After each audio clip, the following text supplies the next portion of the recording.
Good morning, everyone. My name is Deepika, Assistant Professor in Deep IMT College. I'm going to teach you the next chapter, that is Fundamental Analysis. I'm taking this material from the book of Kalyani Publisher. First of all हम यहाँ पे discuss करें कि fundamental analysis होता क्या।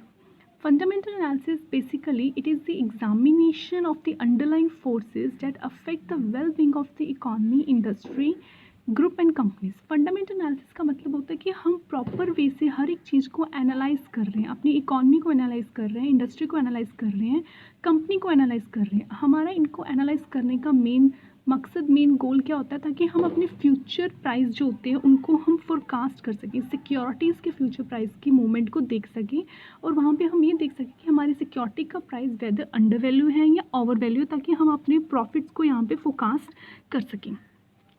यहाँ पे basically क्या होता है, एक जो इन्वेस्टर होता है उसका मेन गोल यही होता है कि हमने अपनी सिक्योरिटी के प्राइजेस की मूवमेंट को चेकआउट करना है, ताकि हम देख सकें कि वेदर हमने जो ये सिक्योरिटीज़ बाय की थी अब उसका प्राइस मार्केट में अप जा रहा है या डाउन जा रहा है, ताकि हम अपने प्रॉफिट्स को एस्टिमेट कर सकें।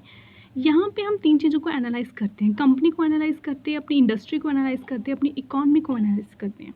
कंपनी को एनालाइज यहाँ पे क्या होता है कि कंपनी को जो हम एनालिसिस करते हैं, कंपनी के एनालिसिस में बेसिकली इन्वॉल्व होता है, हम एग्जामिन करते हैं कि हमारी कंपनी का फाइनेंशियल डाटा कैसा है, मैनेजमेंट कैसी है, बिजनेस का कॉन्सेप्ट हम कौन सा यूज़ कर रहे हैं, कितना कॉम्पिटिशन हमारे यहाँ पे है।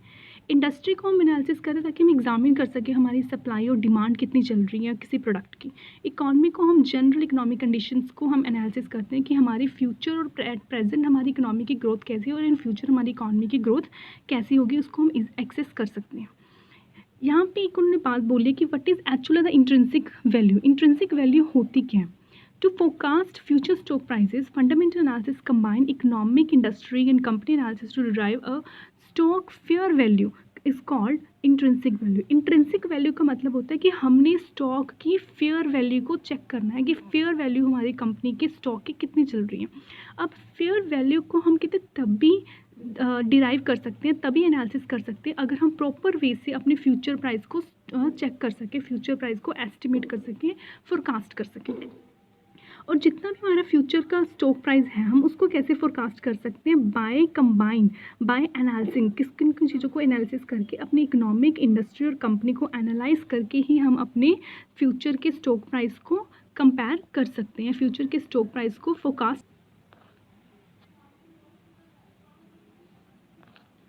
Next topic is what is fundamental analysis.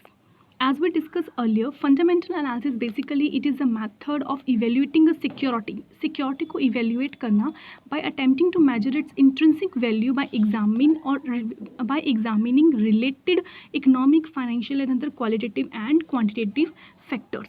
Now is next topic is what is the objectives of fundamental analysis. Fundamental analysis का main objective क्या है? सबसे पहले हमने यहाँ पे यही डिस्कस किया था, फंडामेंटल का मेन ऑब्जेक्टिव क्या है, तो to predict the direction of national economy. National economy की डायरेक्शन को हम प्रिडिक्ट कर सकें। प्रिडिक्ट हम कैसे कर सकते हैं, ताकि हमें ये पता चल सकता है कि हमारी प्रेजेंट और फ्यूचर ग्रोथ क्या हो सकती है इकॉनमी की।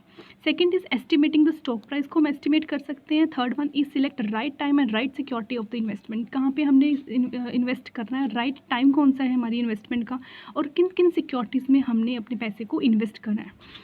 यहाँ पे हमने तीन फेसेस की डिस्कशन अभी करनी है, दैट इज़ EIC मतलब कि हमने सबसे पहले किसको एनालिसिस करते हैं, इकोनॉमिक, अपनी पूरी इकोनॉमी को, फिर इंडस्ट्री को, फिर कंपनी को। This is called top down approach.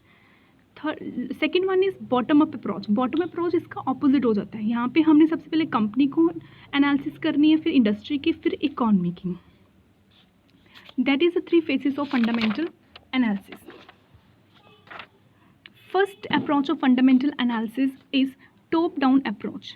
Top down approach में क्या होता है, फाइनेंशियल एनालिस्ट क्या करता है, firstly they make forecast for the economy. सबसे पहले वो इकोनॉमी को फोरकास्ट करता है, फिर इंडस्ट्री की तरफ आगे बढ़ता है, एंड लास्ट वन वो अपनी कंपनी को एनालाइज करता है।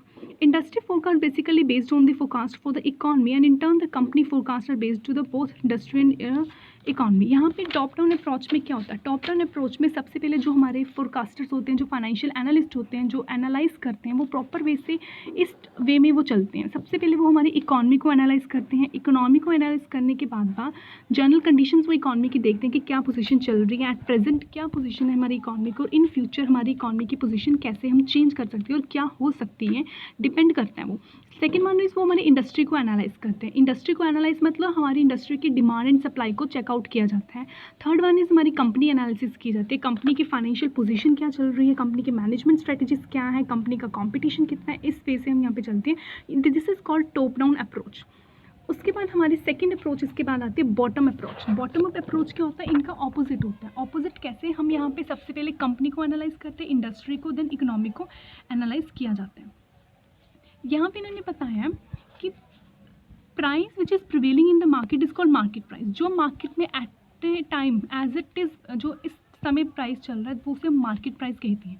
And one which is justified by the fundamental that is called intrinsic value. Intrinsic value जो फेयर वैल्यू, जो हमारे स्टॉक का प्राइस है, जिस प्राइस पे हमने अपने स्टॉक को बाय आउट किया था, दिस कॉल्ड इंट्रिंसिक वैल्यू। और जो मार्केट में अभी प्राइस चल रहा है, this is called, that is called market price.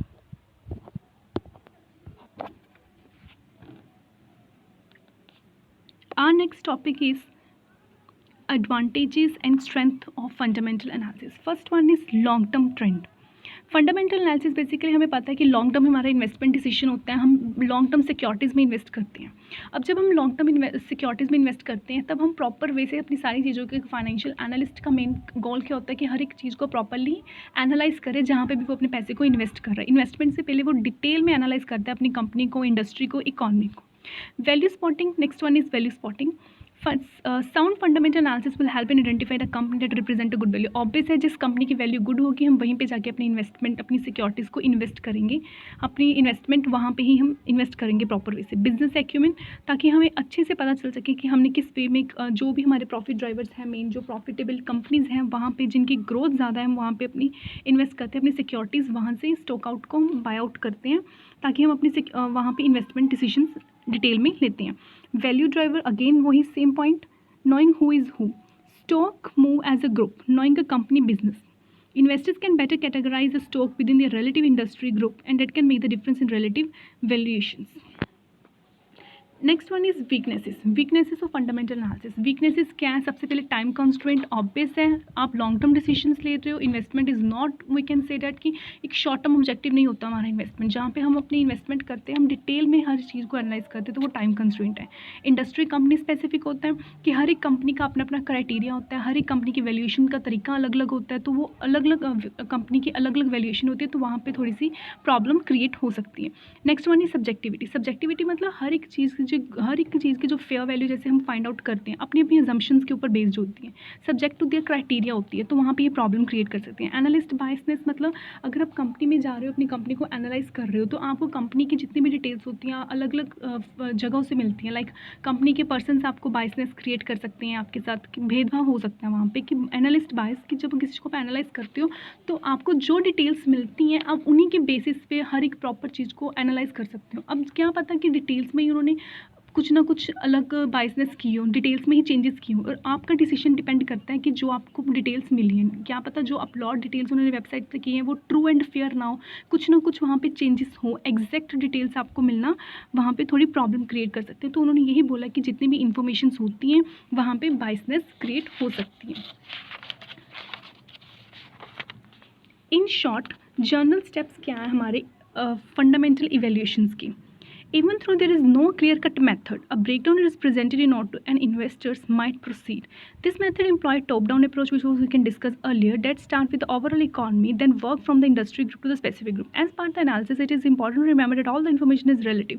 कि हर कोई information change होती है, कोई clear-cut method इसके regarding है ही नहीं है, कितने अलग-अलग approaches, अलग-अलग methods, अलग-अलग approaches यहाँ पे हमारे पास होती है, जो ताकि हम analysis कर सकें, चाहे वो हमारी top-down approach हो, चाहे वो हमारी down-to-top approach हो। Industry groups are compared against other industry groups and company against other. Usually companies are compared with the other in the same group. The analyst said that we should be taken into account all three constituent which are different criteria.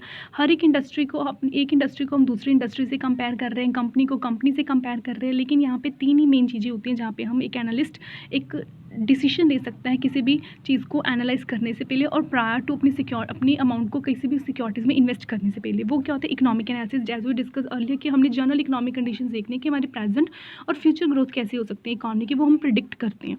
Industry को analyse करते हैं जहाँ पे हम, और हमारी company को analyse करते हैं। इन तीनों के बेस्ड के ऊपर हम इन तीनों को पहले प्रॉपर वे से एनालाइज, फंडामेंटल एनालिसिस का मेन मकसद ये होता है कि इन तीनों को प्रॉपर वे से एनालाइज करो ताकि आपको आपकी स्टॉक की प्रोडिक्शन वैल्यू के बारे में पता चल सके, आप इजीली प्रिडिक्ट कर सको।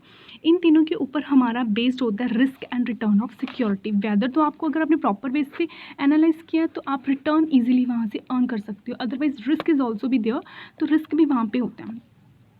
So in short, fundamental analysis basically it is the analysis of economic, industry and company analysis. Basically this is a combination of three, तीनों का combination होता है।